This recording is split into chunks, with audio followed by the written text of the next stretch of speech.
Picture 50,000 people walking into open desert and never walking back out. Not a small patrol, not a scouting party. An entire army, roughly the size of a small city, swallowed by sand somewhere in the Sahara. And to this day, nobody can point to exactly where it happened. This isn't a legend pulled from folklore. It comes from one of the most respected historians of the ancient world. And for over 2,000 years, people have been trying to prove he was telling the truth. The historian was Herodotus, often called the father of history, writing in the 5th century BCE. According to his account, the Persian king Cambyses II, ruler of one of the largest empires the ancient world had ever seen, sent a military force of 50,000 men from Thebes in Egypt across the western desert, with orders to reach the Siwa oasis and destroy the oracle there. Why? Because the oracle at Siwa had reportedly refused to legitimize Cambyses' rule over Egypt. And a king who controls an empire that size does not take well to being publicly disrespected by a religious site. Cambyses had inherited an empire built by his father, Cyrus the Great, and he'd conquered Egypt himself just a few years earlier, folding one of the oldest civilizations on Earth into Persian control. Egyptian religious institutions still carried enormous authority, even under foreign rule, which is exactly why an oracle refusing to bless his kingship was such a serious problem. This wasn't some minor local shrine. Siwa's oracle would later be visited by Alexander the Great himself, who wanted the same kind of validation Cambyses had been denied. If Alexander thought it was worth a dangerous desert crossing to consult that oracle, you can understand why Cambyses considered it worth an army to punish it. So the army marched. According to Herodotus, they made it partway across the desert, reached a location he doesn't specify with much precision, and then a massive sandstorm rose up and buried the entire force. Every soldier, all 50,000 of them, gone without a trace, in the middle of one of the harshest environments on the planet. Now, if you're skeptical, you should be. 50,000 people is a staggering number for the ancient world. That's not a small raiding party that could plausibly vanish without much documentation. That's an army large enough to conquer smaller kingdoms outright. And it apparently disappeared so completely that not even the debris of war, no weapons, no armor, no bones, turned up for over 2,000 years. Ancient historians exaggerated troop numbers constantly, so scholars have long assumed the real figure was smaller. But even a fraction of 50,000 is still thousands of people, and thousands of people leave evidence when they die in one place. So where is it? Think about what it would actually take to erase an army that size from the archaeological record entirely. You'd need conditions extreme enough to bury everything at once, deep enough that erosion and shifting sand wouldn't expose it again for millennia, and remote enough that nobody stumbled across it by accident for over 2,000 years. The Sahara can absolutely do that. Sandstorms in the region are capable of moving dunes the size of buildings within days. But possible and confirmed are very different things. And this is where the actual detective work begins. Modern satellite imaging has only made the search stranger. Researchers have used ground-penetrating radar and aerial surveys to scan portions of the western desert for anomalies consistent with a mass burial. And while a handful of unusual formations have turned up over the years, none has held up to closer scrutiny as definitively man-made, let alone tied to a specific army from 525 BCE. The desert is enormous, constantly shifting, and largely inhospitable to sustained excavation, which means the search area itself works against the searchers, almost as effectively as the original sandstorm supposedly did. In 1933, Hungarian explorer László Almásy, the same man later loosely fictionalized in The English Patient, spent years searching the western desert for traces of the army, drawing on Bedouin oral traditions about strange remains in the sand. He never found definitive proof, but his expeditions helped establish that this wasn't just an ancient tall tale. It was something serious explorers considered worth risking their lives to investigate. Almásy wasn't alone in taking the story seriously. Throughout the 20th century, the Egyptian sand sea and the surrounding stretches of desert drew a steady trickle of archaeologists, adventurers, and outright treasure hunters, all chasing the same rumor.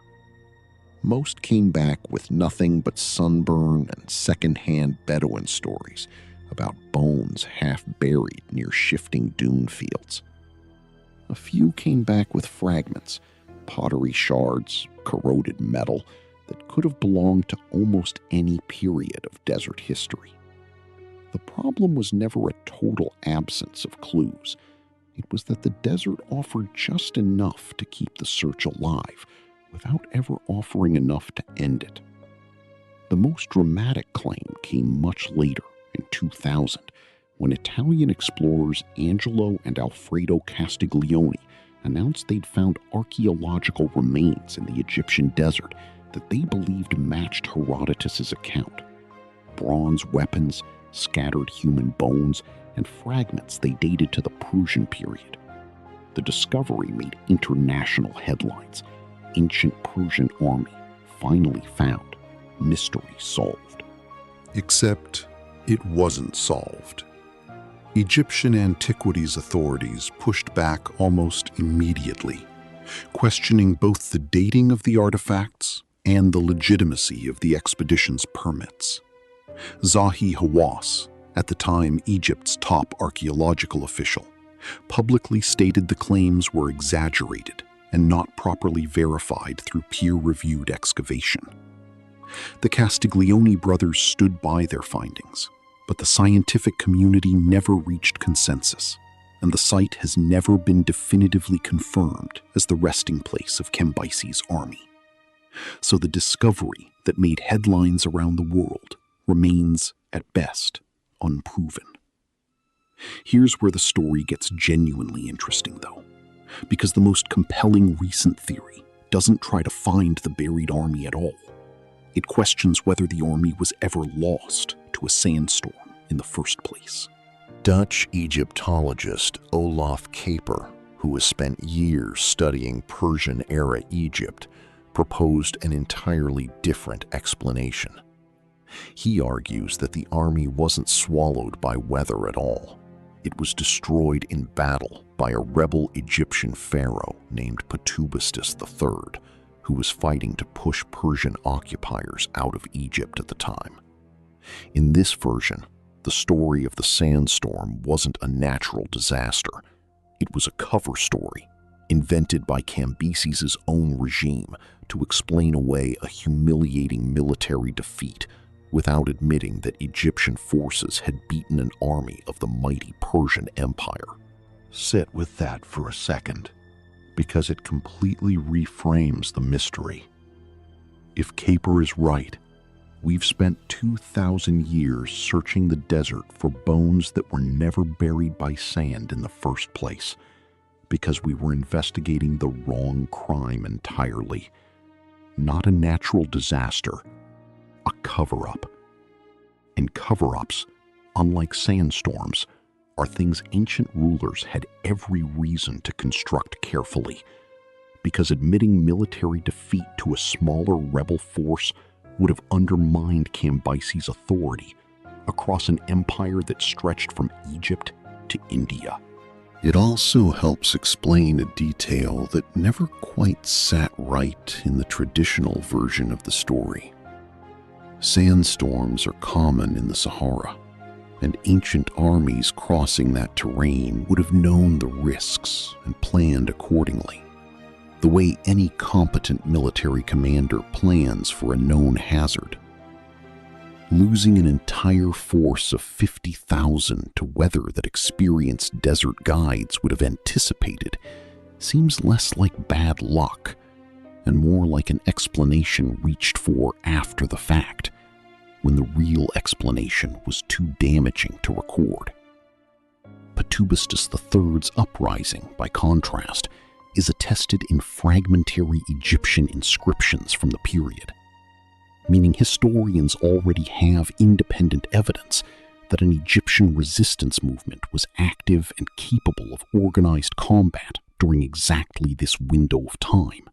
That reframing matters because it changes what kind of evidence we should even be looking for. If the army was buried by weather, you search for a mass grave in the open desert. If the army was defeated in battle and its story rewritten afterward, you're not looking for bones in the sand at all. You're looking for the gaps in the official record, the places where Persian court history conveniently avoids discussing Patubastus III's uprising in detail, and the archaeological evidence of his brief reign that historians do have, which confirms he existed and did lead resistance against Persian rule in exactly this period. This is where the story stops being about weather and starts being about power. Every government in history has had a story it preferred to tell about its own failures, and every government in history has had the means to make sure that story became the official one. An empire that lost 50,000 soldiers to a local uprising has a very different problem than an empire that lost them to the weather. One suggests the empire is fragile and beatable. The other is simply a tragedy nobody could have prevented. If you were advising Cambyses' court on damage control, which version would you choose to write down? You've probably encountered a smaller version of this same instinct. Organizations rarely announce their failures plainly. A company doesn't say it lost a client because a competitor simply did better work. It says the client's needs evolved, or the partnership ran its course. The truth gets rounded off into something less embarrassing, and after enough retellings, the rounded off version becomes the only version anyone remembers. Multiply that instinct by the resources of an entire ancient empire, and you get a sandstorm story that survived for 2,500 years, repeated by serious historians, right up until someone finally thought to ask who benefited from us believing it. So where does that leave the actual 50,000 men? If Kaper's theory holds, their remains are somewhere in the historical record of Patubastus III's uprising, likely near wherever that conflict actually took place, not scattered somewhere in the deep desert, waiting for the next sandstorm to briefly expose them.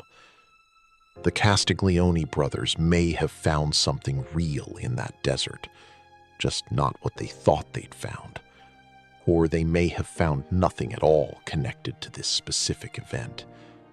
Both possibilities remain open, and neither one has been definitively closed. What makes this mystery worth revisiting isn't really the question of where 50,000 bodies are buried. It's the reminder that even the stories historians have trusted for millennia can carry a motive baked into them from the very beginning. Herodotus wasn't lying when he wrote down the sandstorm account. He was almost certainly repeating exactly what Persian officials told him, because that's what sources do. They report what they're told. The lie, if there was one, happened generations before the historian ever picked up his pen, and it worked well enough to survive every single person who might have contradicted it. The desert didn't need to bury an army to keep this secret. Someone just needed to write the right ending and let time do the rest.